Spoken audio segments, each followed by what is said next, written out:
Hey students, so today we are going to start our next chapter, that is matter in our surroundings. So ਸਭ ਤੋਂ ਪਹਿਲਾਂ ਸਾਨੂੰ ਇਹ ਪਤਾ ਹੋਣਾ ਚਾਹੀਦਾ ਮੈਟਰ ਦਾ ਮਤਲਬ ਕੀ ਆ।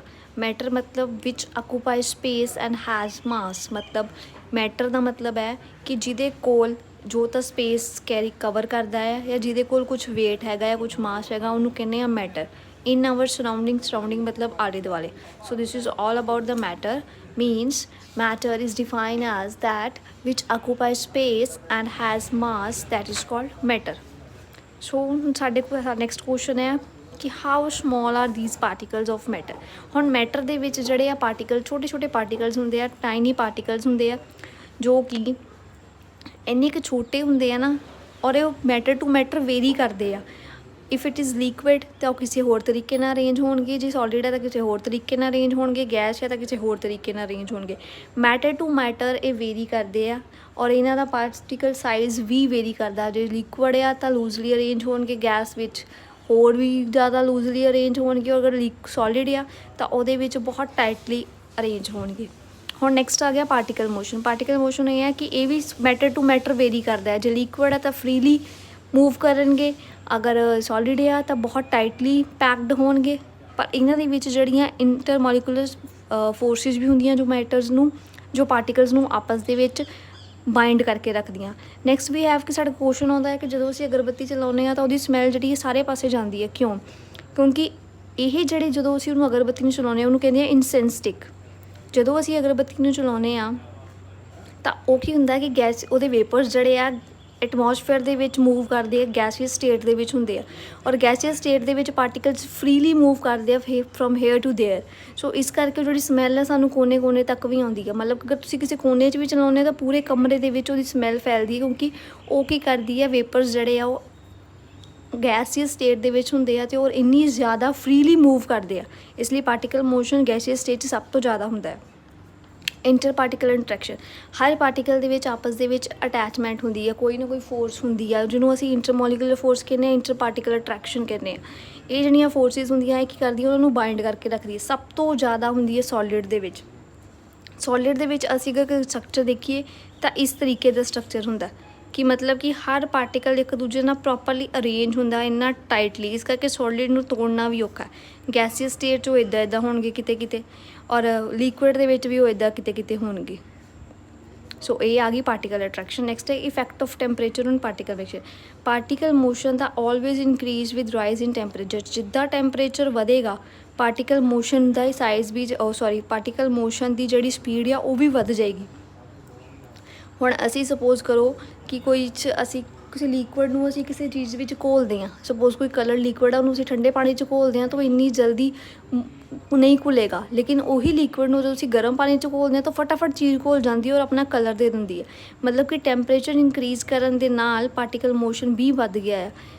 ਹੁਣ ਸਪੋਜ਼ ਕੋਈ ਲਿਕੁਇਡ ਆ, ਸਿੰਪਲ ਠੰਡਾ ਪਿਆ ਆ ਤਾਂ ਉਹਨੇ ਇੱਕ ਸਮੂਥ ਜਿਹੀ ਸਰਫੇਸ ਲੈਣੀ ਆ, ਲੇਕਿਨ ਜਦੋਂ ਅਸੀਂ ਉਹਨੂੰ ਥੋੜ੍ਹਾ ਜਿਹਾ ਵੀ ਅਸੀਂ ਉਹਨੂੰ ਟੈਂਪਰੇਚਰ ਦਿੰਦੇ ਹਾਂ ਤਾਂ ਉਹ 'ਚ ਬੁਲਬੁਲੇ ਬਣਨੇ ਸ਼ੁਰੂ ਹੋ ਜਾਂਦੇ ਆ। ਤਾਂ ਉਹ ਕੀ ਹੈ ਕਿ ਪਾਰਟੀਕਲ ਮੋਸ਼ਨ ਇਨਕਰੀਜ਼ ਹੋ ਗਿਆ ਵਿਦ ਇਨਕਰੀਜ਼ ਇਨ ਟੈਂਪਰੇਚਰ।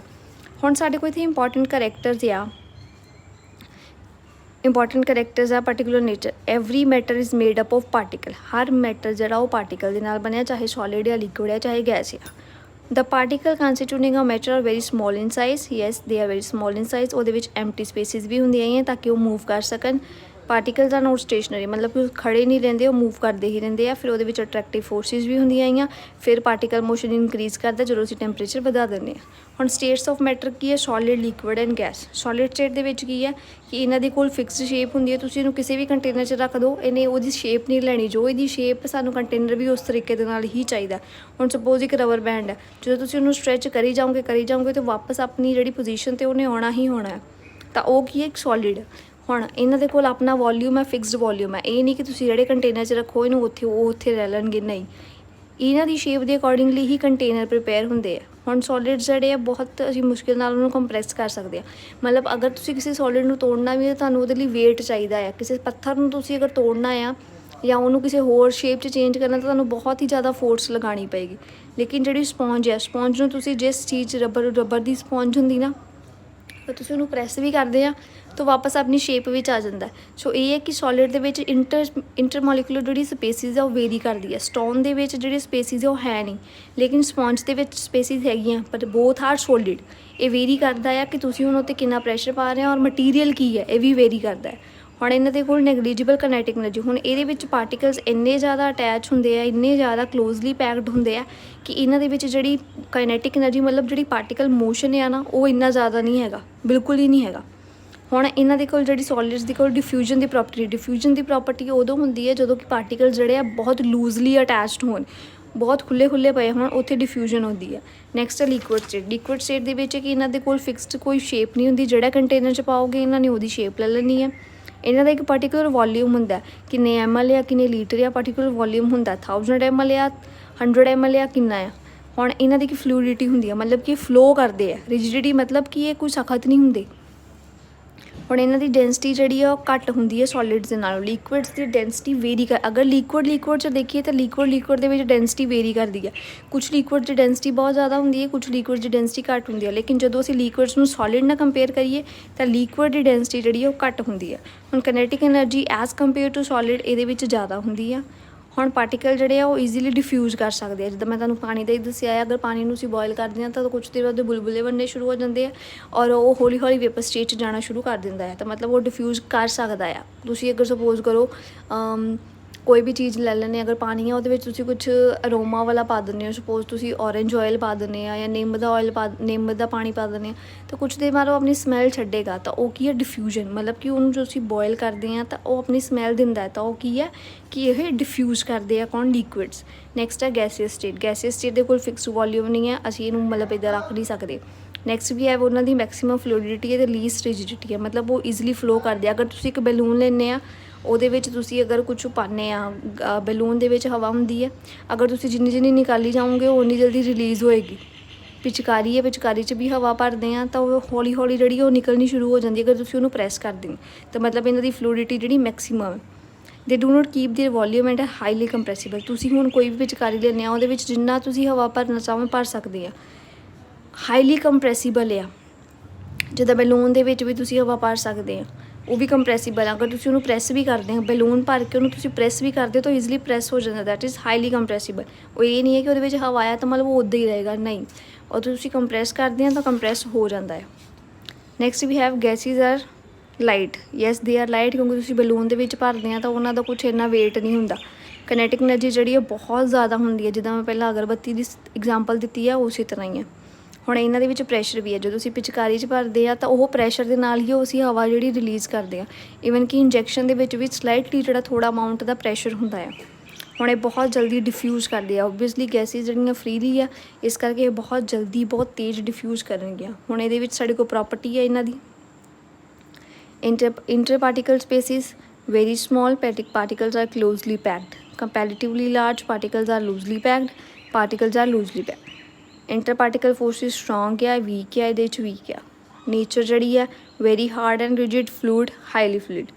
ਉਸ ਤੋਂ ਬਾਅਦ ਇਹਦੇ ਵਿੱਚ ਕੰਪਰੈਸੀਬਿਲਿਟੀ ਹੈ ਜਿਹੜੀ ਨਿਗਲੀਜੀਬਲ ਆ, ਅਸੀਂ ਇਹਨੂੰ ਪ੍ਰੈਸ ਨਹੀਂ ਕਰ ਸਕਦੇ, ਇਹਨੂੰ ਥੋੜ੍ਹਾ ਕਰ ਸਕਦੇ ਹਾਂ, ਇਹਨੂੰ ਹਾਈਲੀ ਕਰ ਸਕਦੇ ਹਾਂ। ਇਹ ਜਿਹੜੀ ਸ਼ੇਪ ਜਿਹੜਾ ਕੰਟੇਨਰ ਹੋਊਗਾ, ਜੋ ਇਹਦੀ ਸ਼ੇਪ ਹੈ ਇਹਨੇ ਉਹੀ ਰਹਿਣਾ ਆ। ਇਹਨੂੰ ਜਿਹੜੇ ਕੰਟੇਨਰ 'ਚ ਪਾਉਂਗੇ ਉੱਦਾਂ ਦੀ ਹੋ ਜੂਗੀ, ਇਹਨੂੰ ਵੀ ਜਿੱਦਾਂ ਪਾਉਂਗੇ ਉੱਦਾਂ ਹੀ ਹੋ ਜਾਏਗੀ। ਇਹਦੀ ਹਾਈ ਹੁੰਦੀ ਹੈ, ਲੇਕਿਨ ਸੋਲਿਡਸ ਦੇ ਨਾਲ ਕੰਪੇਅਰ ਕਰੀਏ ਤਾਂ ਘੱਟ ਆ, ਔਰ ਇਹਦੀ ਡੈਂਸਿਟੀ ਬਹੁਤ ਘੱਟ ਆ। ਮੋਲੀਕੂਲਰ ਮੋਸ਼ਨ ਇਹਦਾ ਲੋ ਆ, ਇਹਦਾ ਹਾਈ ਹੈ, ਇਹਦਾ ਵੈਰੀ ਹਾਈ ਹੈ। ਡਿਫਿਊਜ਼ਨ ਇਹ 'ਚ ਨਹੀਂ ਹੁੰਦੀ, ਸਲੋ ਹੁੰਦੀ ਹੈ, ਲੇਕਿਨ ਗੈਸੀਅਸ ਸਟੇਟ ਦੇ ਵਿੱਚ ਬਹੁਤ ਤੇਜ਼ ਹੁੰਦੀ ਹੈ। ਨੈਕਸਟ ਹੈ ਕਿ can matter change state. Yes, ਜਦੋਂ ਤੁਸੀਂ ਬਾਈ ਚੇਂਜਿੰਗ ਦਾ ਟੈਂਪਰੇਚਰ, ਬਾਈ ਚੇਂਜਿੰਗ ਦਾ ਪ੍ਰੈਸ਼ਰ। ਟੈਂਪਰੇਚਰ ਮਤਲਬ ਹੁਣ ਅਗਰ ਅਸੀਂ ਟੈਂਪਰੇਚਰ, ਹੁਣ ਪਾਣੀ ਆ, ਪਾਣੀ ਨੋਰਮਲ ਜਿਹੜਾ ਆ 25 ਡਿਗਰੀ 'ਤੇ ਲਿਕੁਇਡ ਆ, ਪਰ ਜਦੋਂ ਅਸੀਂ ਉਹਨੂੰ ਉਹਦਾ ਟੈਂਪਰੇਚਰ ਵਧਾ ਦਿੰਦੇ ਹਾਂ, 100 ਡਿਗਰੀ ਕਰ ਦਿੰਦੇ ਹਾਂ ਤਾਂ ਉਹ ਵੇਪਰ ਸਟੇਟ 'ਤੇ ਚਲ ਜਾਂਦਾ। ਅਤੇ ਜਦੋਂ ਅਸੀਂ ਉਹਨੂੰ 0 ਡਿਗਰੀ ਕਰ ਦਿੰਦੇ ਹਾਂ ਤਾਂ ਉਹ ਜਿਹੜਾ ਸੋਲਿਡ ਬਣ ਜਾਂਦਾ। So change of ice into water, ਇਹ ਕੀ ਹੈ, ਟੈਂਪਰੇਚਰ ਦਾ ਇਫੈਕਟ ਆ। ਨੈਕਸਟ ਸਾਡੇ ਕੋਲ ਆ ਗਿਆ ਵਾਟਰ ਇਨਟੂ ਵੇਪਰਸ, ਜਿਹੜਾ ਮੈਂ ਤੁਹਾਨੂੰ ਬੋਇਲਿੰਗ ਵਾਲੀ ਦਿੱਤੀ। ਜਦੋਂ ਅਸੀਂ ਉਹਨੂੰ ਬੋਇਲ ਕਰਦੇ ਆ ਹਾਈਲੀ, ਜਦੋਂ 100 ਡਿਗਰੀ 'ਤੇ ਉਹਨੂੰ ਬੋਇਲ ਕਰਦੇ ਹਾਂ ਤਾਂ ਉਹਦੀ ਜਿਹੜੀ ਸਟੇਟ ਆ ਉਹ ਵੇਪਰ ਸਟੇਟ ਹੋ ਜਾਂਦੀ ਹੈ। ਹੁਣ ਇੱਕ ਸਾਡੇ ਕੋਲ ਆਉਂਦੀ ਹੈ important sublimation. Sublimation means direct change of state from solid to gas, ਮਤਲਬ ਡਾਇਰੈਕਟ ਸੋਲਿਡ ਤੋਂ ਗੈਸ। ਜਦਕਿ ਹਮੇਸ਼ਾ ਕੀ ਹੁੰਦਾ, ਪਹਿਲਾਂ ਸੋਲਿਡ, ਲਿਕੁਇਡ ਅਤੇ ਫਿਰ ਵੇਪਰ ਬਣਦਾ। ਲੇਕਿਨ ਇੱਕ ਸਾਡੇ ਕੋਲ ਜਿਹੜੀ ਟਰਮ ਹੈ ਸਬਲੀਮੇਸ਼ਨ, ਇਹਦੇ ਵਿੱਚ ਕੀ ਹੁੰਦਾ, ਸੋਲਿਡ ਤੋਂ ਡਾਇਰੈਕਟ ਗੈਸ ਬਣ ਜਾਂਦਾ। ਜਿੱਦਾਂ ਅਸੀਂ ਫਰਨੈਲ ਦੀਆਂ ਗੋਲੀਆਂ ਰੱਖਦੇ ਹਾਂ, ਉਹ ਸੋਲਿਡ ਹੁੰਦੀ ਹੈ। ਲੇਕਿਨ ਫਰਨੈਲ ਦੀ ਗੋਲੀ ਜਿਹੜੀ ਹੈ ਕੁਛ ਸਮੇਂ ਬਾਅਦ ਉਹ ਖਤਮ ਹੋ ਜਾਂਦੀ, ਘੁਲ ਜਾਂਦੀ ਹੈ। ਉਹਦਾ ਮਤਲਬ ਕੀ ਹੈ ਕਿ ਸੋਲਿਡ ਟੂ ਗੈਸ ਵਿੱਚ ਕਨਵਰਟ ਹੋਣਾ, ਉਹਦੇ 'ਚ ਜਿਹੜੀ ਲਿਕੁਅਡ ਫੇਜ਼ ਆ ਨਾ ਉਹ ਖਤਮ ਹੋ ਜਾਂਦਾ ਆ। ਮਤਲਬ ਫਰਨੈਲ ਦੀਆਂ ਗੋਲੀਆਂ ਨੂੰ ਅਸੀਂ ਕਹਿੰਦੇ ਹਾਂ ਨੈਪਥਲੀਨ ਬਾਲਸ। ਨੈਪਥਲੀਨ ਬਾਲਸ ਅਗਰ ਅਸੀਂ ਉਹਨੂੰ ਕਿਸੇ ਆਪਣੇ ਕੱਪੜਿਆਂ ਦੇ ਵਿੱਚ ਰੱਖਦੇ ਹਾਂ ਜਾਂ ਕਿਤੇ ਵੀ ਰੱਖਦੇ ਹਾਂ ਤਾਂ ਕੁਛ ਟਾਈਮ ਬਾਅਦ ਜਿਹੜੀ ਆ ਗੋਲੀ ਖਤਮ ਹੋ ਜਾਂਦੀ ਹੈ, ਕਦੇ ਮਹੀਨੇ ਬਾਅਦ ਜਾਂ 15 ਦਿਨ ਬਾਅਦ, 20 ਦਿਨ ਬਾਅਦ, ਡਿਪੈਂਡ ਕਰਦਾ ਨਾ ਗੋਲੀ ਦਾ ਸਾਈਜ਼ ਕੀ ਹੈ। ਤਾਂ ਉਹ ਕੀ ਹੈ, ਸੋਲਿਡ ਟੂ ਗੈਸ ਹੋਣਾ, ਮਤਲਬ ਉਹਦੇ 'ਚ ਕੀ ਹੋਈ ਹੈ, ਸਬਲੀਮੇਸ਼ਨ। ਨੈਕਸਟ ਹੈ ਚੇਂਜ ਆਫ ਪ੍ਰੈਸ਼ਰ। ਹੁਣ ਤੁਸੀਂ ਇੱਕ ਕੰਟੇਨਰ ਹੈ, ਉਹਦੇ 'ਚ ਗੈਸੀਅਸ ਸਟੇਟ ਆ, ਉਹਨੂੰ ਥੋੜ੍ਹਾ ਪ੍ਰੈਸ਼ਰ ਪਾਉਂਦੇ ਆ ਉਹ ਹੋਏਗਾ, ਥੋੜ੍ਹਾ ਪ੍ਰੈਸ਼ਰ ਹੋਰ ਦਿੰਦੇ ਆ ਲਿਕੁਇਡ ਸਟੇਟ 'ਚ ਆ ਜਾਏਗਾ। ਤਾਂ ਲੇਕਿਨ ਜਦੋਂ ਤੁਸੀਂ ਬਹੁਤ ਜ਼ਿਆਦਾ ਪ੍ਰੈਸ਼ਰ ਦਿੰਦੇ ਆ ਤਾਂ ਸੋਲਿਡ ਸਟੇਟ 'ਚ ਕਨਵਰਟ ਹੋ ਜਾਂਦਾ। ਮਤਲਬ ਕਿ ਅਗਰ ਕੋਈ ਕੰਟੇਨਰ ਹੈ ਉਹਦੇ 'ਚ ਗੈਸੀਅਸ ਸਟੇਟ ਵਿੱਚ ਹੈ, ਤੁਸੀਂ ਥੋੜ੍ਹਾ ਜਿਹਾ ਪ੍ਰੈਸ਼ਰ ਪਾਉਂਦੇ ਆ ਤਾਂ ਉਹ ਲਿਕੁਇਡ ਸਟੇਟ 'ਚ ਕਨਵਰਟ ਹੋ ਜਾਏਗਾ। ਕਿਉਂਕਿ ਜਿਹੜੇ ਪਾਰਟੀਕਲਸ ਆਪਸ 'ਚ ਥੋੜ੍ਹਾ ਕਲੋਜ਼ ਆ ਜਾਣਗੇ, ਕਲੋਜ਼ ਆ ਕੇ ਕੀ ਹੋਏਗਾ ਅਤੇ ਉਹਦਾ ਮੋਇਸਚਰ ਕੰਟੈਂਟ ਵੱਧ ਜਾਏਗਾ ਅਤੇ ਲਿਕੁਇਡ ਹੋ ਜਾਣਗੇ। ਹੋਰ ਪ੍ਰੈਸ਼ਰ ਪਾਉਂਗੇ ਤਾਂ ਉਹ ਇੰਨੇ ਕੁ ਜ਼ਿਆਦਾ ਮਤਲਬ ਪਾਰਟੀਕਲਸ ਇੰਨੇ ਕੁ ਜ਼ਿਆਦਾ ਸਟਰੋਂਗਲੀ ਅਟੈਚ ਹੋ ਜਾਣਗੇ ਨਾ ਕਿ ਉਹਨਾਂ ਨੂੰ ਮੂਵ ਕਰਨ ਲਈ ਜਗ੍ਹਾ ਹੀ ਨਹੀਂ ਮਿਲਣੀ, ਤਾਂ ਉਹ ਕੀ ਹੋ ਜਾਏਗੀ, ਉਹਨਾਂ ਦੀ ਸੋਲਿਡ ਸਟੇਟ 'ਚ ਕਨਵਰਟ ਹੋ ਜਾਣਗੇ। ਹੁਣ ਇੱਕ ਡਰਾਈ ਆਈਸ ਕੀ ਹੁੰਦੀ ਹੈ, carbon dioxide can be liquefied or even solidified at very low temperature and under high pressure. It look like ice but does not wet a piece of paper. ਮਤਲਬ ਕਿ dry ice ਕੀ ਹੈ actually, ਇਹਦਾ ਜਿਹੜਾ ਆ very ਲੋ temperature ਅਤੇ high pressure 'ਤੇ ਇਹ ਜਿਹੜੀ ਗੈਸ ਇਹਨੂੰ ਸੋਲੀਡੀਫਾਈ ਕੀਤਾ ਜਾਂਦਾ। ਸੋਲੀਡੀਫਾਈ ਕਰਨ 'ਤੇ ਇਹ ਆਈਸ ਵਰਗੀ ਤਾਂ ਲੱਗਦੀ ਹੈ ਲੇਕਿਨ ਇਹ ਕਦੀ ਵੀ ਪੇਪਰ ਨੂੰ ਜਾਂ ਕਿਸੇ ਕਲੋਥ ਨੂੰ ਗਿੱਲਾ ਨਹੀਂ ਕਰਦੀ। ਇਹਨੂੰ ਕੀ ਕਹਿੰਦੇ ਆ, ਡਰਾਈ ਆਈਸ। ਮਤਲਬ ਲੋ ਟੈਂਪਰੇਚਰ 'ਤੇ ਹਾਈ ਪ੍ਰੈਸ਼ਰ 'ਤੇ ਇੱਕ ਆਈਸ ਬਣਦੀ ਆ, ਉਹਨੂੰ ਕੀ ਕਹਿੰਦੇ ਆ, ਡਰਾਈ ਆਈਸ। ਫਿਰ ਜਦੋਂ ਅਸੀਂ ਚੇਂਜ ਇਹਨੂੰ ਕਰਦੇ ਹਾਂ ਫਰੋਮ, ਜਿੱਦਾਂ ਅਸੀਂ ਪਹਿਲਾਂ ਚੇਂਜ ਕੀਤਾ ਡਰਾਈ ਆਈਸ ਨੂੰ, ਜਿਹੜਾ ਅਸੀਂ ਰੈਫਰੀਜਰੇਟਰ 'ਚ ਯੂਜ਼ ਕਰਦੇ ਉਹਨੂੰ ਕਹਿੰਦੇ ਹਾਂ ਡਰਾਈ ਕੋਲਡ। ਰੈਫਰੀਜਰੇਟਰ 'ਚ ਜਿਹੜੀ ਆਈਸ ਯੂਜ਼ ਕੀਤੀ ਜਾਂਦੀ ਹੈ ਉਹਨੂੰ ਕਹਿੰਦੇ ਆ ਡਰਾਈ ਕੋਲਡ। ਨੈਕਸਟ ਟੋਪਿਕ ਹੈ ਇਵੈਪੋਰੇਸ਼ਨ। ਇਵੈਪੋਰੇਸ਼ਨ ਹੈ the phenomena of change of liquid to vapour state at any temperature below the boiling point of liquid. ਮਤਲਬ ਕਿਸੇ ਵੀ ਫਿਨੋਮੀਨਾ ਲਿਕੁਇਡ ਨੂੰ ਵੇਪਰ ਸਟੇਟ 'ਚ ਚੇਂਜ ਕਰਨਾ, ਉਹਨੂੰ ਕੀ ਕਹਿੰਦੇ ਆ, ਇਵੈਪੋਰੇਸ਼ਨ। ਜਿੱਦਾਂ ਹੁਣ ਅਸੀਂ ਪਾਣੀ ਲਿਆਇਆ, ਪਾਣੀ ਨੂੰ ਅਸੀਂ 100 ਡਿਗਰੀ 'ਤੇ ਬੋਇਲ ਕਰਦੇ ਹਾਂ, ਬੋਇਲ ਕਰਦੇ ਕਰਦੇ ਕਰਦੇ ਉਹਦੀ ਵੇਪਰ ਸਟੇਟ ਆ ਜਾਂਦੀ ਹੈ। ਮਤਲਬ ਪਾਣੀ ਦਾ ਉੱਡ ਜਾਣਾ, ਉਹਨੂੰ ਕੀ ਕਹਿੰਦੇ ਆ, ਇਵੈਪੋਰੇਟ ਹੋਣਾ।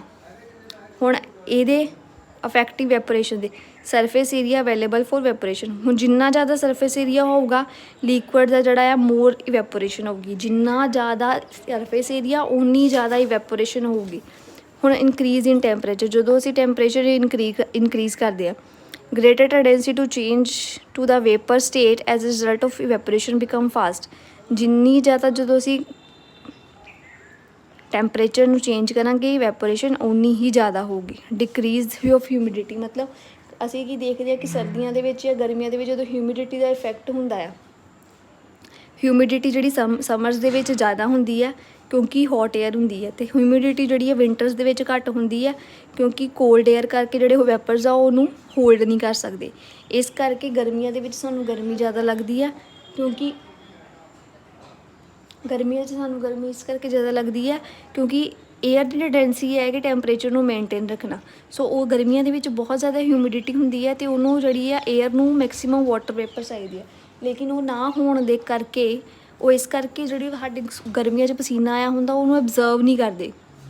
ਉਸ ਪਸੀਨੇ ਨੂੰ ਐਬਜ਼ਰਵ ਨਾ ਕਰਨ 'ਤੇ ਮਤਲਬ ਕਿ ਇਨਵਾਇਰਮੈਂਟ ਦੇ ਵਿੱਚ ਜਿਹੜੇ ਵੇਪਰਸ ਆ ਆਲਰੇਡੀ ਠੀਕ ਆ, ਉਹਨਾਂ ਨੂੰ ਐਕਸਟਰਾ ਵੇਪਰਸ ਨਹੀਂ ਚਾਹੀਦੇ, ਜਿਹਦੇ ਕਰਕੇ ਕਿ ਸਾਨੂੰ ਸਮਰਸ ਦੇ ਵਿੱਚ ਸਟਿਕੀ ਮਹਿਸੂਸ ਹੁੰਦਾ ਆ ਕਿਉਂਕਿ ਸਾਡਾ ਪਸੀਨਾ ਜਿਹੜਾ ਆ ਹਵਾ ਨਹੀਂ ਸੁਕਾ ਰਹੀ, ਜਿਹੜੀ ਬਾਹਰ ਵਾਲੀ ਹਵਾ ਆ ਉਹ ਸਾਡਾ ਪਸੀਨਾ ਨਹੀਂ ਸੁਕਾ ਰਹੀ ਕਿਉਂਕਿ ਉਹਦੇ ਵਿੱਚ ਹਿਊਮਿਡਿਟੀ ਜ਼ਿਆਦਾ ਆ, ਮੋਇਸਚਰ ਕੰਟੈਂਟ ਜ਼ਿਆਦਾ ਆ, ਅਤੇ ਏਅਰ ਦੀ ਟੈਂਡੈਂਸੀ ਹੈ ਕਿ ਉਹਨੇ ਜਿਹੜੀ ਆਪਣਾ ਮੋਇਸਚਰ ਕੰਟੈਂਟ ਆ ਉਹ ਮੇਨਟੇਨ ਕਰਨਾ। ਗਰਮੀਆਂ ਦੇ ਵਿੱਚ ਹਿਊਮਿਡਿਟੀ ਇੰਨੀ ਕੁ ਜ਼ਿਆਦਾ ਹੁੰਦੀ ਹੈ ਕਿ ਉਹ ਕੀ ਕਰਦੀ ਹੈ ਕਿ ਆਪਣੀ ਬੋਡੀ ਤੋਂ ਵਿੱਚੋਂ ਜੋ ਸਾਨੂੰ ਪਸੀਨਾ ਹੋਵੇ ਉਹ ਵੀ ਅਬਜ਼ਰਵ ਨਹੀਂ ਕਰਦੀ ਕਿਉਂਕਿ ਉਹਦੇ ਵਿੱਚ ਆਲਰੇਡੀ ਮੋਇਸਚਰ ਕੰਟੈਂਟ ਹੈਗਾ ਆ। ਇਸ ਕਰਕੇ ਗਰਮੀਆਂ ਦੇ ਵਿੱਚ ਜੋ ਸਾਨੂੰ ਪਸੀਨਾ ਆਉਂਦਾ ਹੈ ਤਾਂ ਅਸੀਂ ਸਟਿਕੀ ਮਹਿਸੂਸ ਕਰਦੇ ਹਾਂ।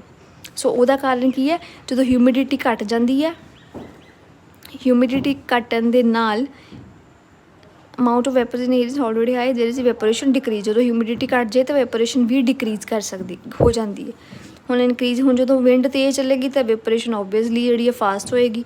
ਹੁਣ ਨੇਚਰ ਆਫ ਲਿਕੁਇਡ ਆ, ਹੁਣ ਨੇਚਰ ਆਫ ਲਿਕੁਇਡ 'ਤੇ ਜਿੰਨਾ ਘੱਟ ਲੈਸਰ ਦਾ ਬੋਇਲਿੰਗ ਪੁਆਇੰਟ ਮੋਰ ਟੈਂਡੈਂਸੀ ਚੇਂਜ ਇਨਟੂ ਵੈਪਰਸ। ਜਿੰਨਾ ਉਹਦਾ ਬੋਇਲਿੰਗ ਪੁਆਇੰਟ ਘੱਟ ਹੋਏਗਾ ਉਹਦੀ ਟੈਂਡੈਂਸੀ ਜਿਹੜੀ ਹੈ ਵੇਪਰਸ ਦੇ ਵਿੱਚ ਚੇਂਜ ਹੋਣ ਦੀ ਜ਼ਿਆਦਾ ਹੋ ਜਾਏਗੀ। ਨੈਕਸਟ ਵੀ ਹੈਵ ਬੋਇਲਿੰਗ ਅਤੇ ਵੈਪੋਰੇਸ਼ਨ ਦੇ ਵਿੱਚ ਜਿਹੜਾ ਡਿਫਰੈਂਸ ਆ। So this was all about the chapter. Thank you.